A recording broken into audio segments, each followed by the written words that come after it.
guys and girls, welcome back to my channel. Today we're going to be talking about something very, very special, and that is shoulders. Now ladies, if you're watching this thinking, why do I need to watch a shoulder video? I'm going to go watch your glute video, Kirsty. You need to stop. Don't click off this video, because you need to know that by training your shoulders, it will completely change your physique. When I first started training, I had ski slope arms. So I had no shoulders and my arms kind of went out like this. They were small and then they went out. But by training my shoulders and by developing my delts, my shoulder muscles, I have completely changed my physique, and my waist looks smaller because my shoulders are stronger, you know? So in order to get that small waist, that proportionally big glutes that you want, you're gonna need to train your shoulders. So make sure that you watch this video right to the end and pick up all the tips, okay? Because I've got them all. First up, we're gonna go through seated dumbbell press. Now, with your dumbbell shoulder press, I recommend that you do it seated because you're in a stable environment to really isolate the shoulders. If you are standing, you're also using your core, which has its purpose, which is really important for some movements. But in order to isolate the shoulders, I do recommend you do or have several seated exercises in your program to progressively overload with, to ensure that you're in a stable environment to really isolate those shoulders. So we're gonna go with dumbbell press. It is the best shoulder movement in any form. And it's one that you must have in your program. In my opinion, I don't think I've ever written a program without any pressing movements, ever. No, never. So we're gonna go through the dumbbell press. Now, again, the bench is personal preference. So it's personal preference as to whether you have it completely upright or slightly back. I like to have it one notch back, just so I'm on a slight incline, but it's personal preference. You can have it slightly upright. I've injured my shoulder before, and I find that this is a little bit more comfortable for me, but do find what works for you. It's really, really important to do that, okay? Now, with your dumbbell press, it's really important that you start with them on your thighs like this, okay? Now, when you are starting your dumbbell press, a lot of people get worried because they think that they have to start from here. Now, my top tip is don't start from here, start from extension, okay? So when you are starting your movement, make sure that you are getting those dumbbells up here, and that's where you're starting, okay? So try not to kind of worry about getting them in the right position here. Are my elbows in the right place? Am I wobbling around? Start them at full extension and then control them down, okay? So the way I start is I use the floor to kick the weights off my knees and to get them above my head, and this is my starting place, okay?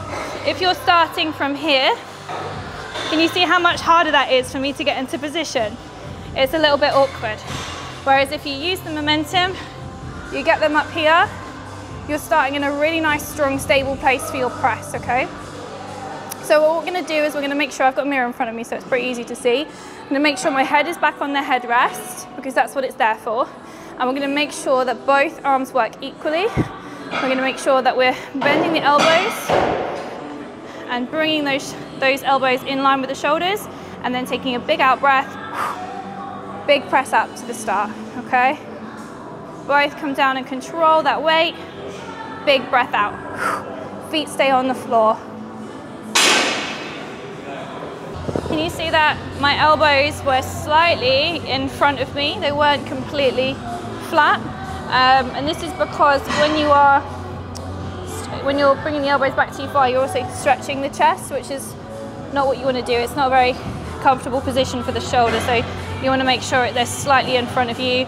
And if you drop down too far, you're going to be losing that contraction. So you want to make sure that you're fully controlling that eccentric contraction and the concentric contraction as well, so the lengthening and shortening part of the movement as well. Your tempo is going to be specific to your program. If I write it, it's going to be specific to you. If someone else writes it, again, whatever you do, you've got to make sure that you're controlling that movement, okay? It's really, really important. So next up, we're going to go for dumbbell lateral raise.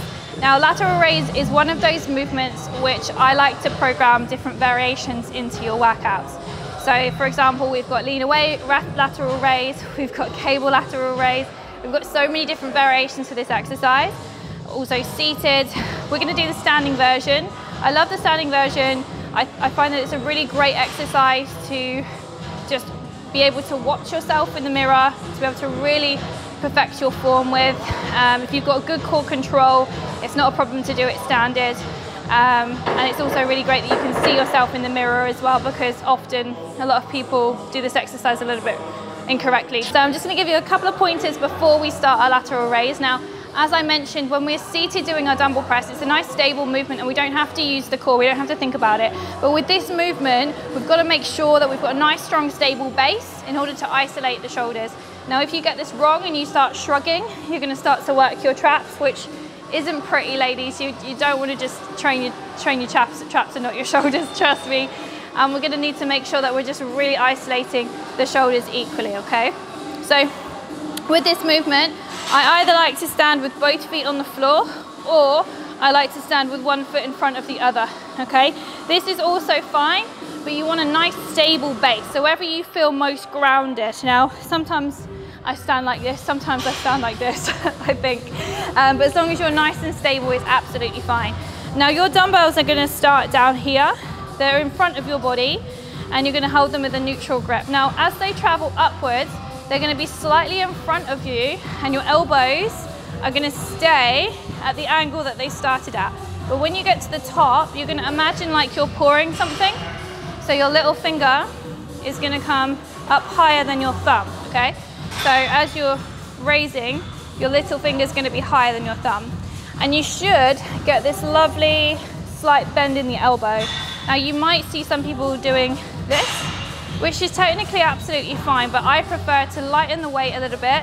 You have a longer lever, longer arms, and you take them away slightly, because you can see out the corners of your eye, and you can see very clearly that shape is being maintained throughout, okay? So as we're standing, we're gonna make sure that we're controlling that exercise. Another mistake I see is that people throwing the weights, so they're throwing them around like this, which is using the whole body. So you don't want to be kind of jiggling around with your whole body, you want to be nice and strong and stable, okay? So as we start the lateral raise, we're going to be in a nice stable position, whichever you choose, either here, here, or here. They're going to be slightly in front of you. Shoulders back and down, chest up, strong core. And we're going to raise those dumbbells slightly,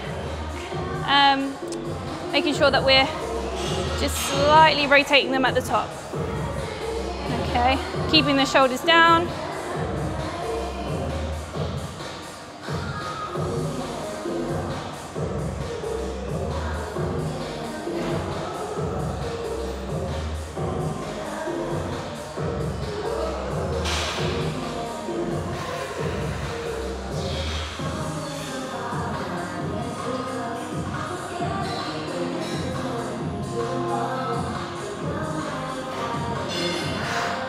So what you don't want to be doing is throwing them up like this, okay?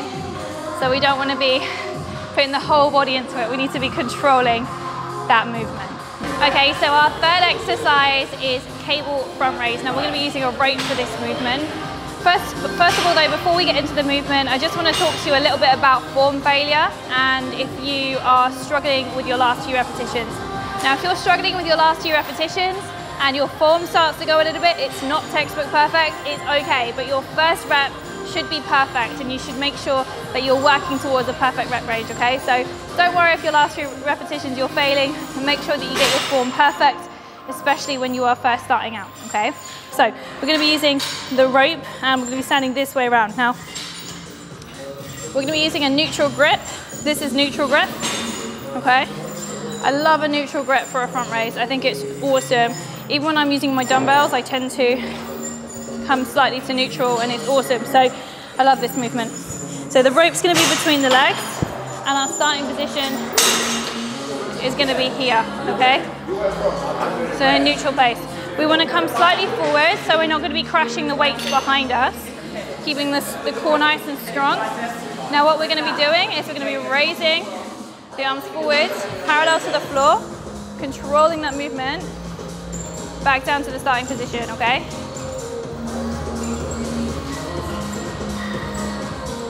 We're keeping the rest of the body nice and still.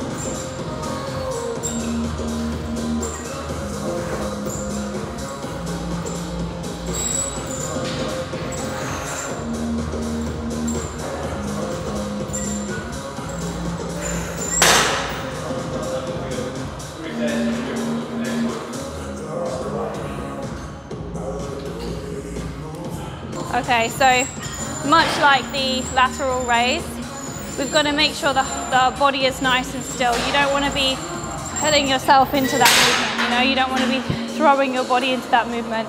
We need a nice, strong, stable core. So make sure when you're starting off, start a little bit further forward, shoulders back and down, making sure you've got a nice, strong, stable base as always. And then we're coming all the way up to parallel to the floor to really get that front delt contraction, okay? Because from here, you're using the front of your shoulders, okay? So that's the part you can really see. So make sure you really feel that front delt contraction. Okay. So the rear delts is at the back of the shoulder, the rear of the shoulder. And sometimes you can find this in your pull days. So don't mistake it for a back exercise. It is a rear delt exercise. Sometimes you might find this in your shoulder days. I love this exercise for the rear delts because I feel like it really balances out the shoulder. You don't want a really front heavy shoulder without being able to pull it back, you know, it really allows you to create a strong looking upper body by training the rear delt. So I love this exercise. I use several variations of this exercise, the standing variation and also the kneeling variation. So the kneeling variation gives you more of a stable base because you come down to here, the rope's a little bit lower. The standing variation, you're standing, so you don't have such a stable base, but I still love this movement, okay? So for the standing variation, we're gonna make sure that we've got the rope attachment. Now I like to split my stance for this movement. Now what we're aiming for is the metal part of the rope to come to the forehead. This is really important because a lot of people put it too low and they end up using their back. So if you imagine a row, you're using your back.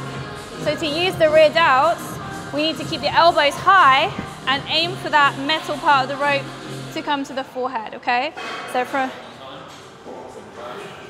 So if you imagine if the rope's too low and you're pulling here, you're gonna be rowing using your back.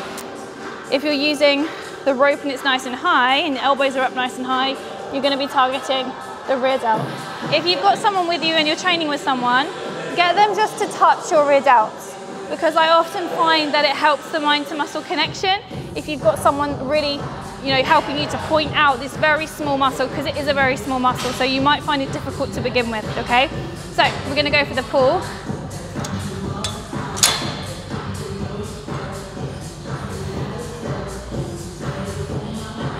So we're splitting the stance here, keeping a nice strong core, holding on to the rope. And what we're going to be doing is aiming for that metal part of the rope to come to the forehead, keeping the elbows up nice and high.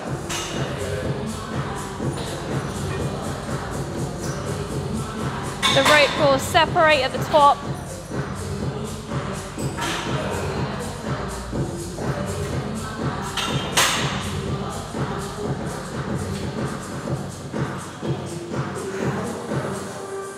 Okay, so if you can see there, as I pull the rope backwards, I'm keeping those elbows up nice and high and my body stays nice and still. So you don't want to be pulling your body backwards and forwards, and you don't want to be pulling too low because then you're going to start to use the back. So guys and girls, I hope you loved today's training session for the shoulders. If you love training shoulders, let me know in the comments down below.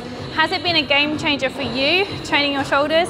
Because it's certainly a game changer for me, changing the shape and building my shoulders. So if you love this video, please do let me know. Please hit the like button and subscribe, and hopefully I'll see you in my next one. Bye guys.